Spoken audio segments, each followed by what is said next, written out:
హిందూ ధర్మశాస్త్రం ప్రకారం భార్య గర్భవతిగా ఉన్నప్పుడు భర్త చేయకూడని ముఖ్యమైన పనులు. భార్య గర్భవతిగా ఉన్నప్పుడు భర్త ఆమెతో ఎక్కువ సమయం గడపాలి. వన్యప్రాణులను, పాములను, మూగజీవులను చంపరాదు.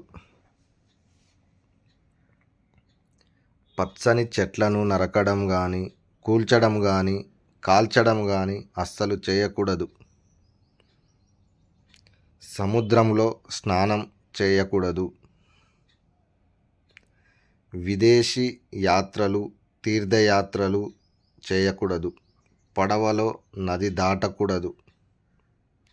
గుడికి వెళ్ళవచ్చు కానీ కొబ్బరికాయ కొట్టకూడదు.